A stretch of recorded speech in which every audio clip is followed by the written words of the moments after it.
It sounds like we're going to be getting a lot more diversity in the Marvel Cinematic Universe. Marvel Studios president Kevin Feige has revealed that more female superheroes as well as LGBTQ heroes are coming to the films in the near future. He made the announcement while speaking with two different outlets, Screen Rant and The Playlist. In the Screen Rant interview, he says that they're going to add more and more women until they reach a point where they may even have more female heroes than men. When asked by The Playlist if audiences will be seeing more LGBTQ heroes, he said yes, and there'll be both new characters and existing ones that we might have already met.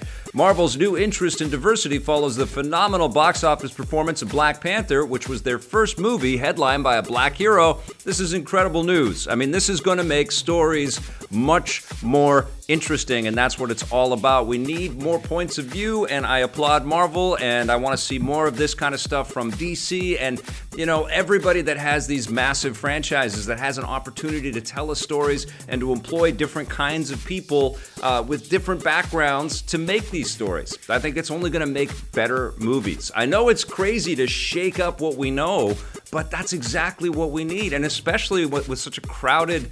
It's not a genre because superhero movies come in all kinds of flavors. There's so many different genres that superhero movies kind of entail, but that's, you know, open-endedness is precisely why we need new stories. Black Panther was a tremendous roar across the world and across the movie industry, and we need more stuff like that. Absolutely. It's going to be incredible. Now, if you think the Marvel movies make a lot of money, they ain't got nothing on Fortnite. The analytics firm Superdata claims that Fortnite earned $318 million in May, making it the best month so far for the game. This is up 7% from the previous month, although the firm also points out that the rate of growth is actually slowing down slightly. These numbers include revenue from all the different versions of Fortnite on the PC, consoles, and mobile devices, although the recent Nintendo Switch version isn't included because it was just released earlier this month. Thanks to the success of Fortnite and other Battle Royale games like Battlegrounds, don't expect the genre to go away anytime soon. Yeah, this is a genre that's going to be here to stay for sure, and we're going to see a lot more variations on the theme. And it's also incredible to see that a game that comes out for free, that everybody can just, you know, put it on whatever device that they want, can make so much money.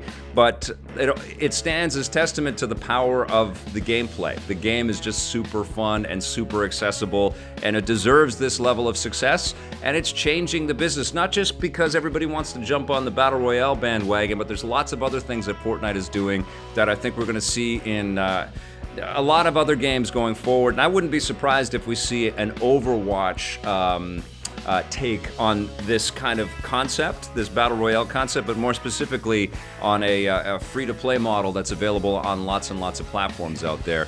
I think Fortnite is it's a juggernaut not just because of Battle Royale. It's including a lot of people into the experience, and part of it is the cartoony accessibility of the experience as well. It doesn't look like you know, people are shooting each other in the head in crazy violent ways. Even though it's a violent shooter, it doesn't look like a realistic, you know, military type shooter, and I think that is an ace in the hole for Fortnite.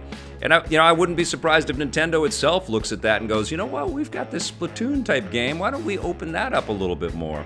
Very interesting days, but congrats again, as if you needed Epic Games. Amazing success with Fortnite.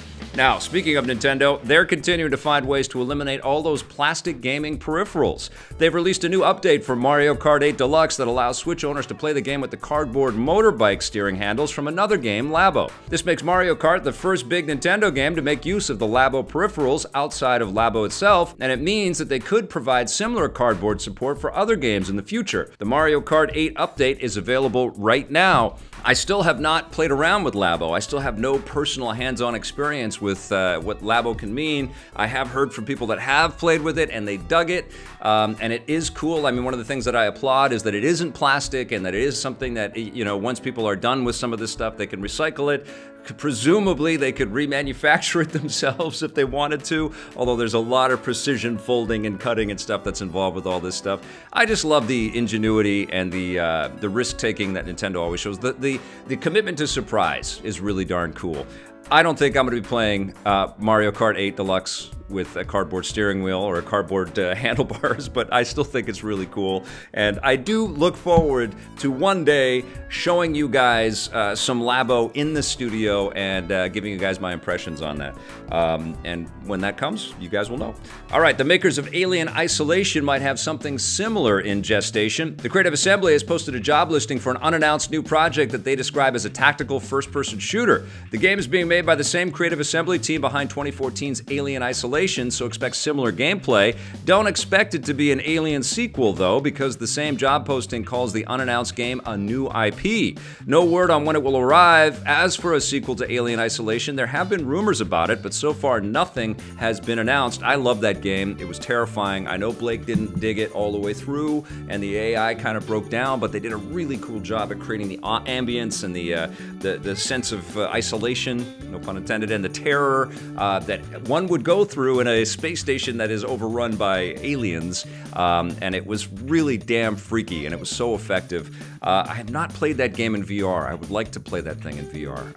And I would expect that there's a lot of fondness for what Creative Assembly did there, and talk about a studio with all kinds of creative chops and lots of ability to create games in different directions. Very, very cool stuff. I can't wait to see what this is all about. I know that they are renowned for their Total War franchise, but it's amazing when they deviate and surprise us with something cool like this. I recently talked about their Viking game as one of my buried treasures. All right, you guys, it's time to take a look in the rear view this day and everything cool.